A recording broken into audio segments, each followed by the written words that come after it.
Hi guys, welcome back to another Genco lesson. Today we are going to continue with the Python track, and today we are doing lesson 9, objects and classes. So before we go into this video, let me just recap on the last lesson we did. So last lesson we talked about strings and methods, and I said that was going to be a really important lesson to build into this next one. So if you haven't checked that one out, make sure you watch that one before you come to this. Anyway, with no further ado, let's just jump right into this presentation. So this one is going to be on objects and classes. So before we get into this, let's just go into the basics. What is an object? I kind of talked about this in the last lesson a little bit when we talked about strings and methods, but here's a better detailed and a little more detailed explanation on this slide. So an object is the abstract idea of anything, right? This is basically the main thing, right? So what is an object, right? And it contains two important things, right? It contains the attributes, which are known as the characteristics, and represented by the internal variable. And it contains the methods. And remember, methods are actions, something that it tells the object what to do, almost, right? And they're represented by internal functions. So here's a good little example right here on this picture on class method on the attributes. So right here we have what is known as the attribute, these right here, the self, right? Dot x, these are the attributes. It's an instance, right? It's its own copy of something, right? This is the method, right? So every class, when we do a class in Python, we always start with the int method, right? So this is the main method, right? And it contains the instance, and that instance is known as self. So if you ever done Java as a previous language before learning Python, you've probably seen the word this, right? TIIS, right? This. It's the same thing, right? In Java, we use the word this, but in Python, we use the word self, right? And self is basically the instance of any, when you put it into the attribute.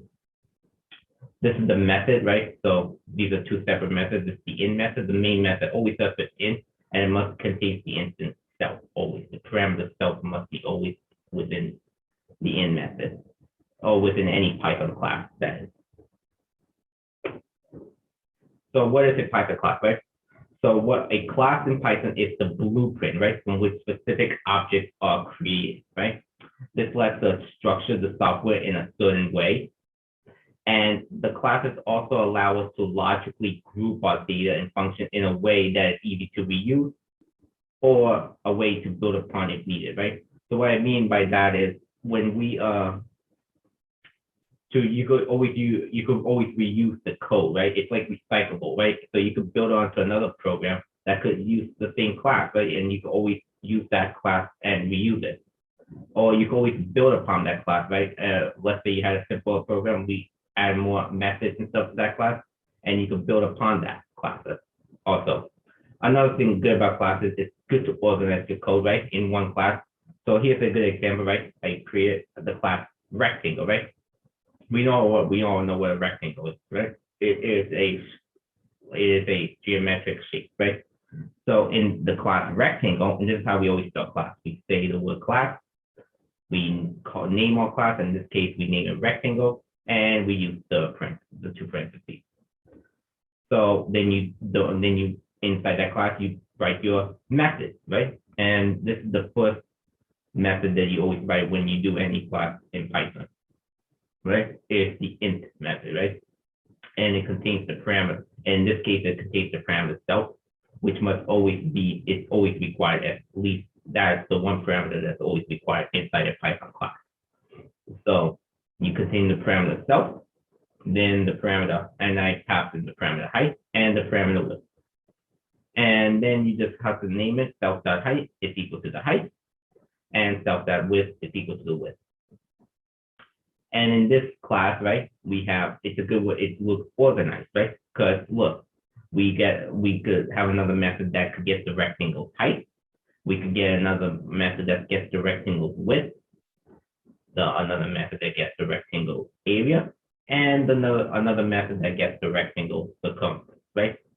So it's a good way to organize your code in one class, right? And then this way you can get it's all like simple, easy, and I could say more easy to read, right?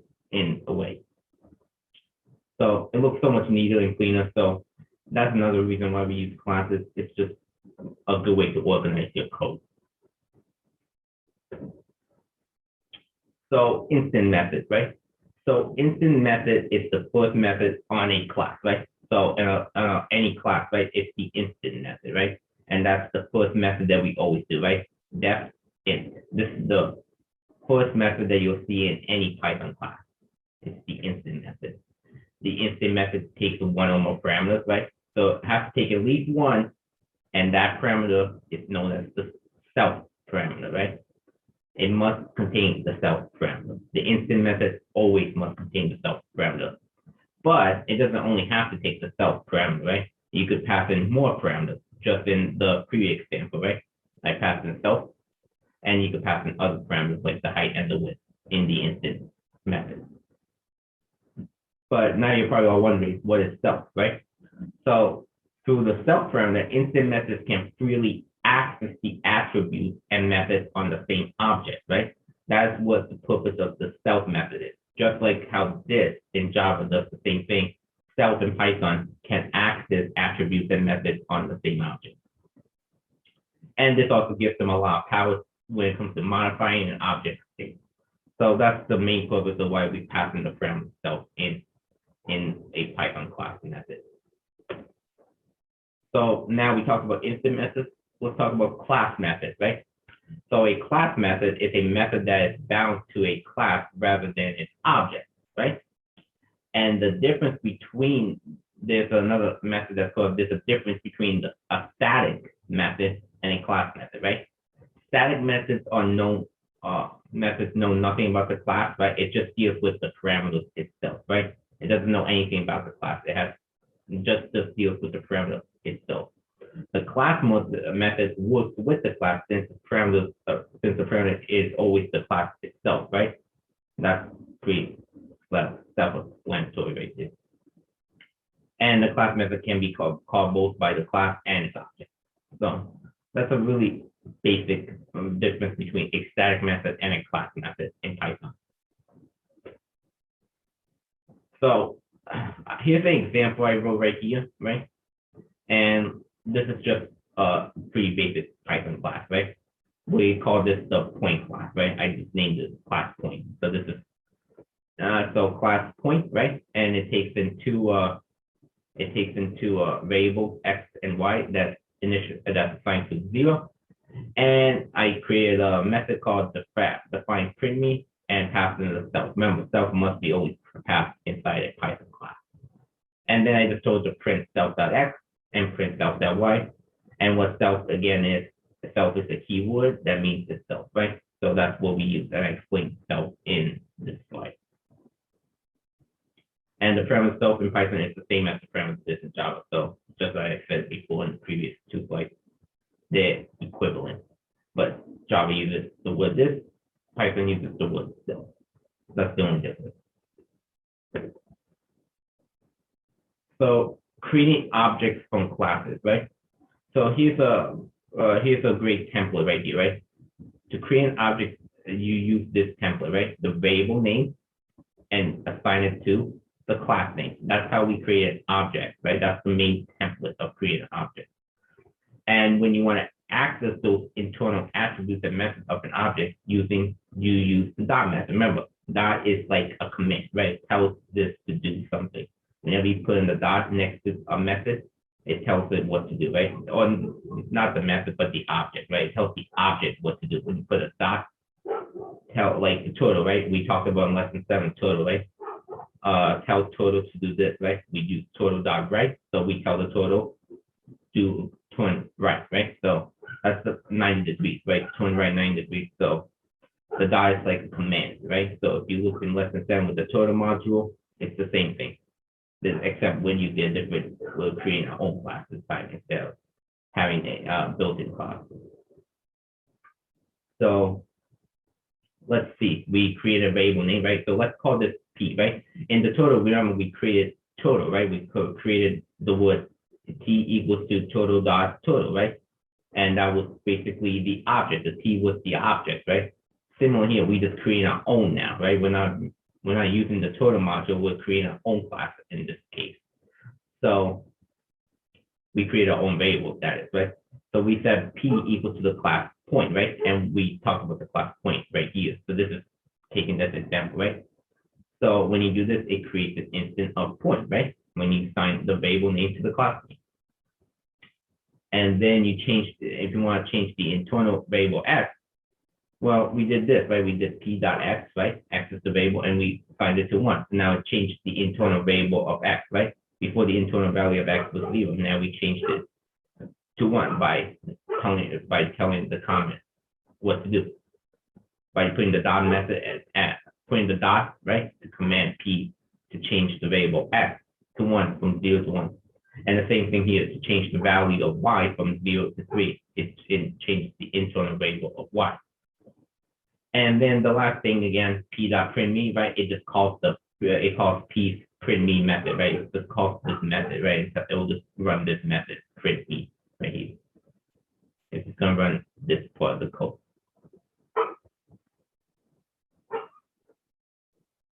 Here's another one, right? The contact class example, right? So we create a class called contact, right? The in method, this contains the in method will run automatically when the object is created, right? So we created the in method, we pass in the parameter self, right? And we say self.name equal to the empty string and self.phone equal to the empty string, right? And then we created 2 other methods, right? We created a method called print that takes the self and a method called test. And these 2 will do 2 different things. When you run these 2 methods, they do 2 different things. This will do the print, it'll print the name of the name and the phone number, and this will test that by printing it out.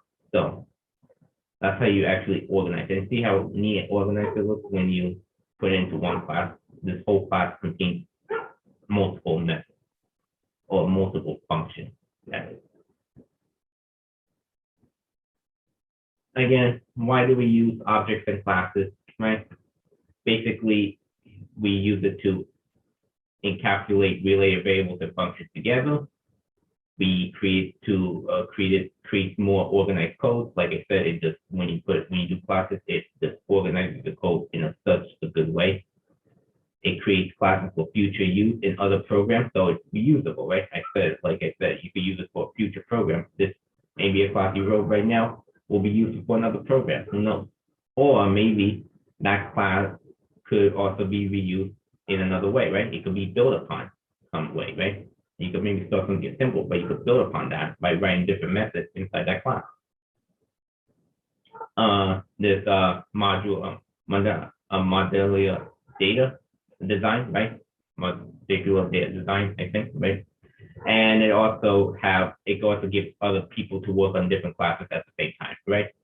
So when you use classes, they could work on different people could work on different classes at the same time. That's another reason why we use classes and objects in Python or in any programming language that is.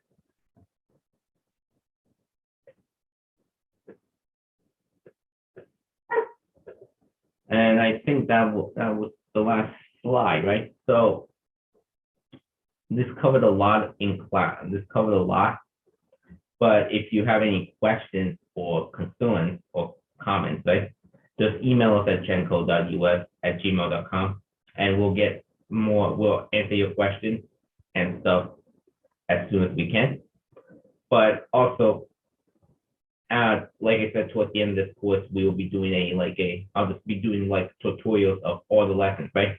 So when we get to that tutorial, I'll give you more good examples of writing classes in Python that will give you a better understanding of this.